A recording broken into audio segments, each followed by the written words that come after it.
and we were in the middle of a pandemic and an economic crash. He healed our sick and put the rest of us back to work.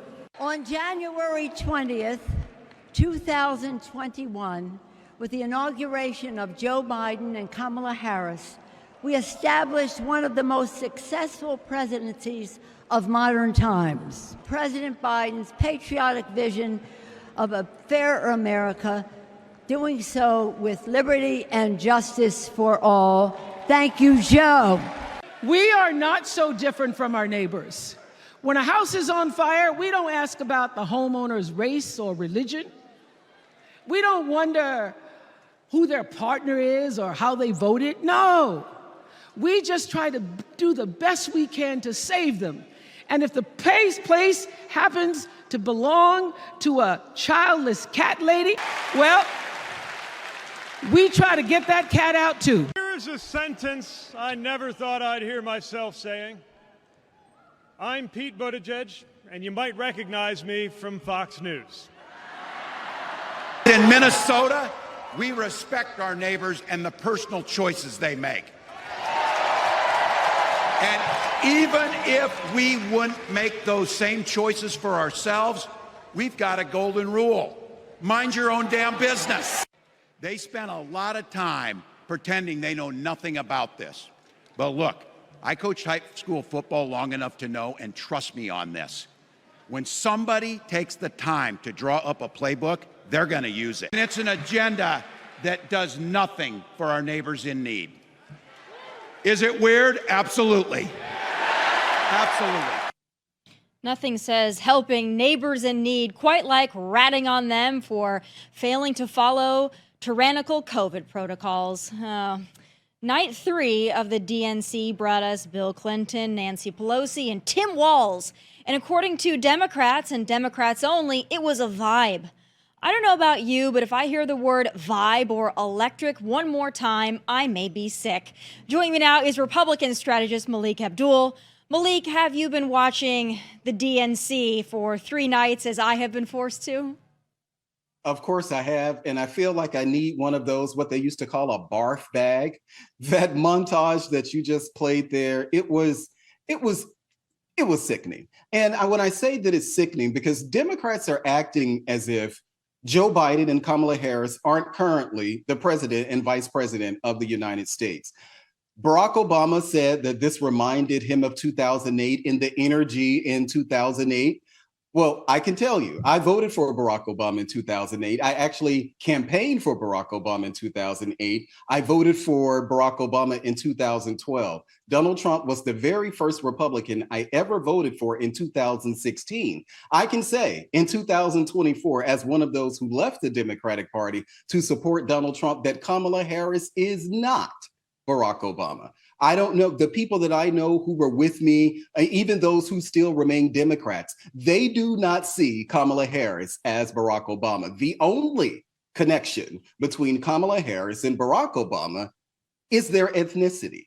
That's it. Nothing else is the same. And I think people know that, at least when it comes to Kamala. And I'll say, I don't dislike Barack Obama now. I moved away from the Democratic Party. I don't dislike Barack Obama. And you heard what Donald Trump said about Michelle Obama and Barack Obama just the other day, that he respects them. He thinks that they're great. And I think that's how most people feel. But Kamala Harris is not Barack Obama. And they need to stop with this hope and change, because that hope is actually right now in the White House.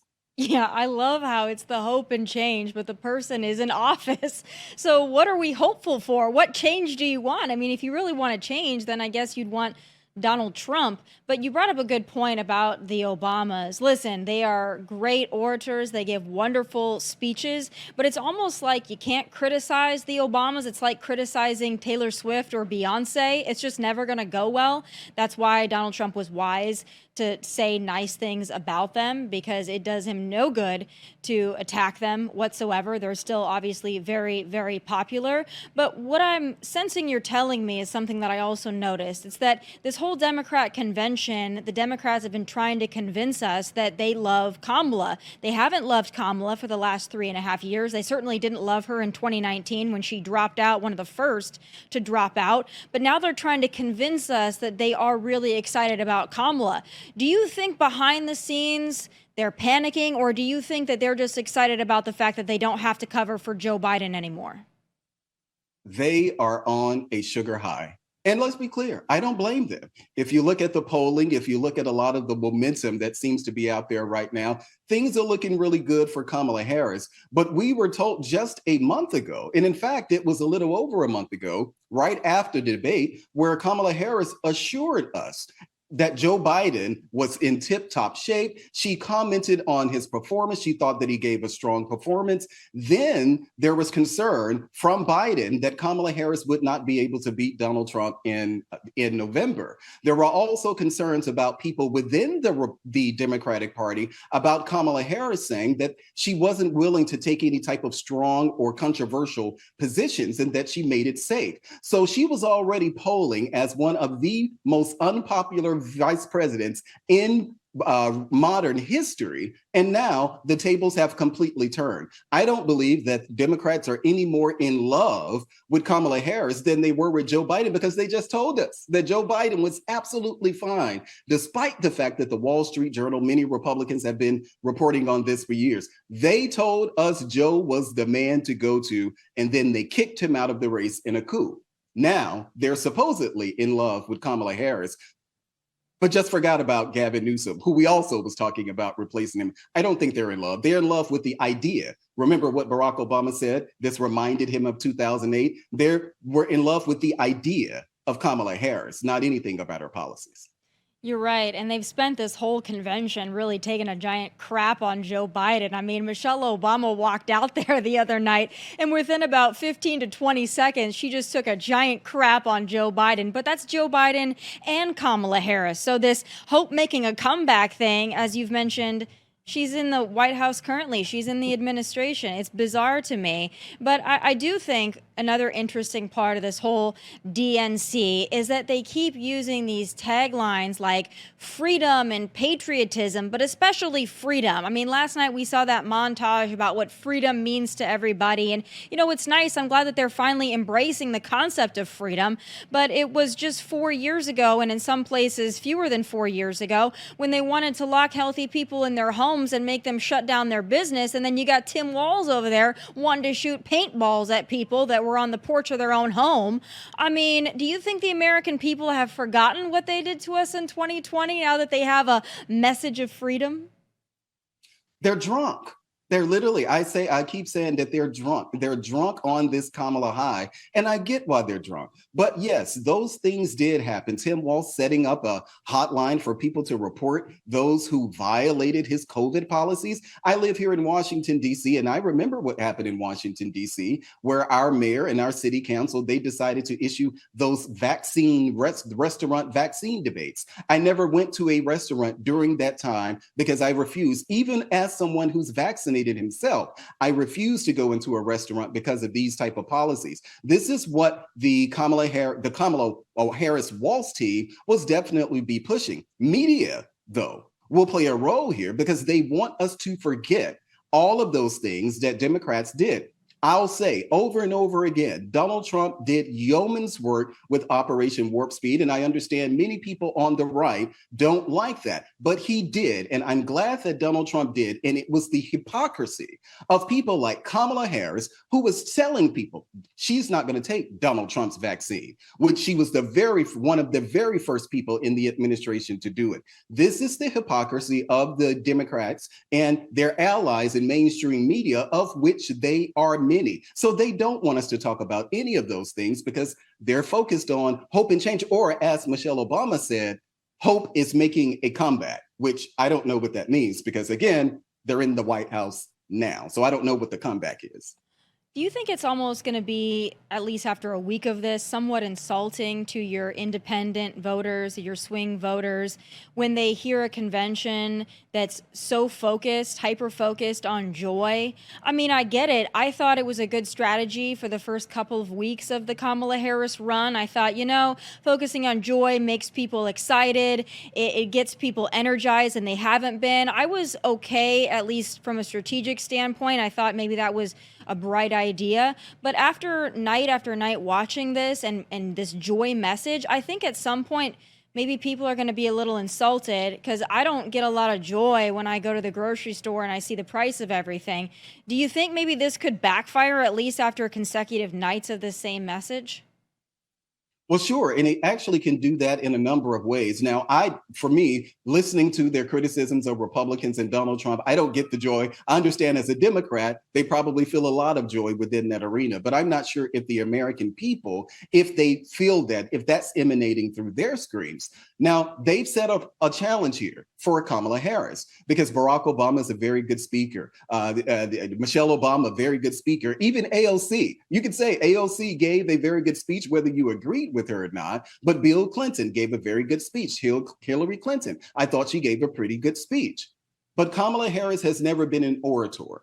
And that's what she's going to need. She's going to need to be able to step into these moments. So as they're talking about joy, she can't just read from the teleprompter. She just can't read a speech. She has to deliver a speech. And if Kamala Harris doesn't meet the moment that they've done this week, building up to what we'll see tonight, if she's not able to perform, then yes, I think that you might very well start seeing some of that buyer's remorse, not just with independent voters, but those voters who took a second look at the Democratic ticket once she was announced. I think things may start to shift then. She has to knock it out of the park tonight, not just do okay. She has to knock it out of the park tonight. To me, what would be the ultimate in just poetic justice would be, and this has happened more than once this week, if the teleprompter just went down. If it just went down, she got out there, she said maybe one line off that teleprompter, and the whole thing went down, and she'd be left standing there. I can't imagine, I can't fathom what we would hear from Kamala Harris if she was going out there planning to just read off a teleprompter and it shut down. Now, if the prompter shut down when Donald Trump was giving a speech, we probably wouldn't even know the difference, because he goes off script so often, sometimes to his detriment. But if that prompter shuts off tonight when Kamala's speaking, it would be the ultimate moment. I think her campaign would be done at that point. And isn't that crazy that we all know that that would be the case? That would absolutely be the case, because people forget this is the same Kamala Harris who in 2016 was bodied, was mollywopped by Tulsi Gabbard in the debate, even had some of her other colleagues on stage going after her. We haven't seen Kamala Harris. There's a difference between what Kamala Harris is able to do as one of the senators on the dais. She can command that stage. A debate stage is very different. And so that's why I've been telling people that Donald Trump is going into this debate on September 10th as the underdog, but much like he did in the debate with Joe Biden. We've seen the Kamala Harris, her history. We've seen how she performs. So I love the confidence that Democrats have here. But Kamala Harris, once she starts answering questions, which whenever that might be, once she starts answering questions, then we'll have a better sense of where this race is. But again, they are high, and they are drunken high or smoking high, whatever they're doing, they are high right now, and it's working for them. I'm a strategist. I totally get it, but she's going to have to start answering questions, and she just hasn't been good at that either. I'll tell you what else really annoys me. Even last night, as I was sitting through these horrible speeches, and they were, in my opinion, awful, I went on to KamalaHarris.com, and once again, I looked for a policy tab, and once again, I couldn't find one. I saw a place to donate, I saw a place to meet Kamala and meet Tim, but I saw no policy, and the only policy we've really gotten out of her is a huge capital gains tax raise, corporate tax raise, and price fixing. And then also the $25,000 she's going to give to first-time home buyers, which would really just tack on $25,000 to the purchase price. But she has no policy propositions or plans. I don't expect to really hear any tonight. But her first instinct when she did give us a policy was the most Marxist communist policy she should give us. Do you think that someone behind the scenes is revamping her entire policy now and trying to rewrite everything so she doesn't screw this up? I think that they have what they have at this point. And remember, actually, the first thing that she did was a ripoff of Donald Trump's plan on not taxing tips. So they stole that plan from Donald Trump. I was suspecting, honestly, I was telling people, I said, well, you know what? Kamala Harris is going to come out with a full panoply of or just her platform right before the convention. I was convinced because we've never experienced this before. If you go to RFK's website, he has a platform there. If you go to Donald Trump's website, he has a platform there. If you went to Joe Biden's website, he had a platform there. So the idea that Kamala Harris is able to skate, and I love the reference that I read that it's a gaming reference, that Kamala Harris was essentially just given the cheat codes in the game, meaning that she got all of the equipment. She didn't have to go through a primary. She didn't have to earn a single vote, but she was able to get all of the special weapons and everything, the rare weapons in the game itself. And the only thing that she had to do was then show up for the big boss fight at the end.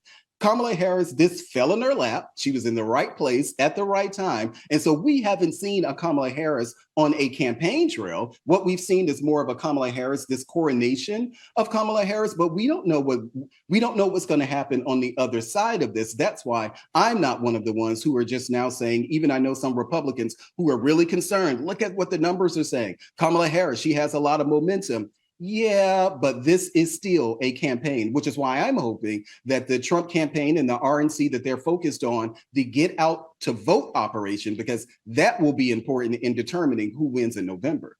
You're absolutely right. But I think we take nothing for granted at this point. We are the underdogs, and we should act like we are the underdogs. The next thing I want to show you, Melik, is another, what I consider to be a pathetic attempt by the DNC at rebranding. They have this camouflage hat that the first night of the DNC, Kamala's stepdaughter was modeling. I don't know if you saw it. She had a very appropriate outfit for such an important occasion, of course. But she was modeling that hat. I think that they think that if they have a camouflage hat on what looks like a vegan barista, that somehow independent and swing state voters are going to think that this campaign is about middle America or forgotten America. And if they have Tim Walz out there doing rocket kicks, that somehow that appeals to people that grew up in the Midwest or in small towns. I grew up in a small town. It ain't working on me, but I'm wondering if you think this is going to work with anybody. I don't. And these conventions, the Democratic convention is for the base of the party. It is to galvanize the party. It's not, you haven't heard anything from them, especially policy-wise, that will appeal to the middle of America. So they're talking about the usual cultural things, the things that they consider Kamala Harris strong on, which obviously is what? Abortion. She's going to be focused on abortion and diversity and all of these type of things, but they're not meat and potato policies. What people realize is that when they go into the store, as much like Donald Trump has been focused on, the cost that they're paying now is more than what they were paying when Donald Trump was in office. These are things that people know. So whether that's your cost of your milk, your eggs, or someone like me, I'm a big fan of Frosted Flakes. And so I know that Frosted Flakes have gone up since then. But we all realize we're all dealing with the same economy. So despite what Democrats say, I think what the Trump campaign can just continue to focus on are those not just middle class or middle of America policies, but policies that benefit all of Americans from the top all the way down. And I think that is the beauty of the Republican Party, that when it comes to our economic policies, we don't do the carve outs that Democrats do, where they want to rob from the rich to actually pay for some type of program. We believe in putting money in the pockets of both billionaires and those lower income Americans. That's the beauty of Republican politics. And I would say conservatism itself, we need to lean into that, because most homes know how to balance their budget. That's not a liberal proposition. That is a conservative proposition. We need to talk more about that. And it pisses me off that they're trying to brand themselves as the Freedom Party when people were literally fleeing blue states to where they considered free states. I mean, you heard people during the pandemic talking about the free states, Texas, Tennessee, to some extent, not here in Nashville fully, but Texas, Tennessee, and Georgia, states that were free from COVID protocols. And now they want to be the party of freedom, which really annoys me. I want to talk about Donald Trump, though. You know, I think that he could use a little bit of strategy when it comes to combating this positive hope change message. I think he needs to lean into some kind of positivity. But I'll tell you what I thought was an excellent idea, and that was him with Theo Vaughn on that podcast talking shop. I mean, talking anything and everything. He did it with Elon Musk, but I thought that the interview with Theo Vaughn was especially great. It was also funny, and I think it appealed to maybe some Gen Zers out there. Let's play a clip for those who haven't seen it. How did you get addicted? How did? No, I would just do cocaine. That was really, yeah. So not just, yeah. That's was that's down and dirty, right? Yeah, and I mean, it was, yeah. But you don't anymore? No, I don't do it anymore, man, and I'm not doing it. Is it too much? Too much to handle? Some of the stuff started to get a real rattle in it, too. I don't know where we were even getting it from in this country, but yeah, it started to make me feel like I was a mechanic or something. So the thing you go back to then is alcohol for the most part. Right, yeah, but what I want probably is cocaine, but I know that if I have a drink, then it'll be like, okay, well, I had a drink, then I can do this. Is cocaine a stronger oh, yeah. up? Yeah. Cocaine So you're way up with cocaine more than anything else you can think of. Cocaine will turn you into a damn owl, homie. You know what I'm saying? Yeah. You'll be out on your own porch, you know, and you'll be your own street lamp. So Theo is a friend of mine, and this is so true to form for Theo, and I love the fact that he called a former president homie, by the way. I didn't take it as disrespect at all. I just thought it was so genuine. I thought they were both so genuine in their own way, but I think he's got to do more of this. I thought it was incredibly strategic, but you're a strategist. What do you think? I think it's absolutely great. I wasn't even familiar with him at all until I saw this clip. These type of these type of things can go bad. Let's be clear. But these are very humanizing moments, and what he was able to do. And Donald Trump, as someone, I believe maybe his brother, someone who's had addiction and issues in his own family. So he's very sympathetic to someone. And as someone like Trump, who doesn't drink, he doesn't smoke, that's not his thing, to go into not just have this type of conversation, but a real humanizing is letting the guard down. And here you have Donald Trump, as he is, with his shirt and tie on and his blazer, and then you have the more relaxed guy. I thought that is a absolutely great dynamic, and it is a compliment to what the Trump campaign is doing almost every single day in holding these press conferences where he's talking about his vision forward. Donald Trump is having these conversations about policy, but I think he needs to do more of these type of podcasts, because you saw he was relaxed. I mean, and maybe that's the word that I'm looking for here. Donald Trump seemed relaxed, even though you can tell that these two are from two opposite ends of the spectrum, but they were able to come together to have this moment, and to really have that moment, for him to have that moment with a president of the United States is already phenomenal. But I think that the Trump campaign would be best served not just to have moments like this. I remember Senator Tim Scott in his book, where he talks about how Donald Trump, he thought that Donald Trump had forgotten. Donald Trump ended up reaching back out to him after a year and invited his mother on Air Force One. Of course, his mom, first time being on there, it was such a surprise, and how Donald Trump and his mom talked from DC all the way down to South Carolina, where they were attending a football game, and that they talked for the entire time. He allowed his mom to sit in the big chair behind the desk. Like, these type of humanizing moments, we need to hear these type of stories about Donald Trump and see more of these type of interviews. It's another side that we need to see. And it's a great side because he's so authentic and he's so genuine. You know, Kamala, she goes to the gas station and she does 3 different renditions of getting the Doritos. And it's like one take, Doug gives her the Doritos, and the other take, Tim Walz does a Dallas Cowboys cheerleader kick and gives her some Doritos. And it's so phony and it's so fake and it's so annoying to me. Donald Trump doesn't go into an interview with Theo Vaughn and try to dress like Theo Vaughn. Kamala would go into an interview with Theo Vaughn, and Kamala would probably come in wearing a mullet and try to convince people that, she grew up poor in, Alabama or Louisiana. It's so phony to me. But tonight is her big speech. And I think you and I now are both very hopeful that the teleprompter goes down so we can see the real Kamala. Final word to you. Do you think after this week, Kamala gets a bump? And if she does, how long does it last? Well, I think that she's riding high. I suspect after Labor Day, when people really start paying attention to the race, and as we're beginning to ask questions about what the format of the debate, I think that we're going to see some sort of shift. And I think that the debate will be the make or break it night. Donald Trump has done this before, but it will be a make or break it night for Kamala Harris. I'm not convinced that she can pull it out, but I've been surprised before. Yeah, anybody can act. I'm just saying, someone cut the power to the teleprompter and we'll see the real Kamala Coconut. Thank you so much for joining me. Good luck to all of us tonight when we have to sit probably late into the evening and endure it. God bless you. Thank you for joining me. Thanks for having me. All right, folks. Multi-millionaire Michelle Obama grew up suspicious of people who took more than they needed. The audacity.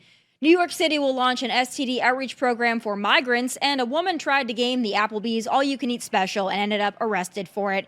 It is time for my losers of the week.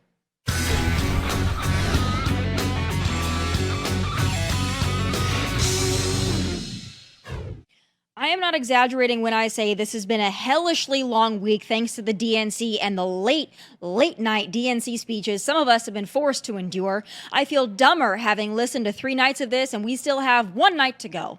And while some folks were enamored with the Tuesday night speech delivered by Michelle Obama, some of us noticed some glaring and blatant hypocrisy. You see, my mom, in her steady, quiet way, lived out that striving sense of hope every single day of her life. She believed that all children, all people have value, that anyone can succeed if given the opportunity. She and my father didn't aspire to be wealthy. In fact, they were suspicious of folks who took more than they needed. They understood that it wasn't enough for their kids to thrive if everyone else around us was drowning. Michelle's parents taught her to be suspicious of those who take or have more than they need, which begs the question, does Michelle need $70 million? Does Michelle need 3 mansions? Does Michelle need to charge hundreds of thousands of dollars for speaking engagements? Did Michelle need a $3,000 pantsuit ensemble? It's pretty ballsy of her to stand on the stage and preach minimalism and modesty given her lifestyle is anything but. What we really need less of are the Obamas. They've been running this country for the better part of the last 16 friggin' years. Haven't they had enough already? The greed is unbearable. But speaking of things we have plenty of, New York City is set to launch an STD outreach program for illegal immigrants and the uninsured. This is due to a spike in STD cases in the year 2022. That spike coincides with the mass migrant arrival into Big Apple, but I'm sure it's just a coincidence that syphilis rose 36% among women and gonorrhea jumped 11% among men. And while I'm all for STD prevention and education, it really begs the question, can New York City afford all of these special programs? They've already spent $5 billion on the migrant crisis, and the tab is still open. Food, housing, education, public safety, and now STD outreach. It's like an all-you-can-eat buffet of special perks afforded to people who did not earn it or pay for it. So I guess that's a perfect segue into my final loser of the week. This is a fun one. 28-year-old Shanisha Cobbs, who was arrested at an Indiana Applebee's for disorderly conduct after she allegedly freaked out over the rightful and proper enforcement of the restaurant's all-you-can-eat special. Cobbs allegedly attempted to share her $15.99 all-you-can-eat special with her entire table of pals and was pissed when the bill came and she was charged per person. She seriously tried to get by with paying for one all-you-can-eat meal for her and her entire table. And when that wasn't going to fly with the establishment, well, she pitched a fit. Police were called to the scene and briefed to expect multiple females screaming and threatening people. Officers attempted to calm her down, but to no avail. She also allegedly started picking a war of words with another couple dining in the restaurant before being arrested and sent to the Porter County Jail. Folks, this is why we can't have nice things. Damn it, lady. Red Lobster, Buca de Beppo, and other beloved restaurants are already on their last leg thanks to the Biden-Harris economy. And now you're doing your part to take out Applebee's? People have gone feral, and they've ruined it for the decent folks who still want to enjoy a moderately priced boneless chicken wing now and then. Those are my losers of the week. I'll see you right back here at 1 p.m. Eastern tomorrow. Also outnumbered tomorrow at noon Eastern on Fox News. Be sure to catch full episodes of this show on Fox Nation at your leisure. Also, please like and subscribe to our YouTube channel at Tomi Lahren is Fearless. From Nashville, God bless and take care. Hey, thanks for watching. If you want more of my hottest takes, must-see conversations, and of course, my final thoughts, click here and make sure you subscribe here so you never miss a beat. I will be here every weekday, and I hope you'll join me.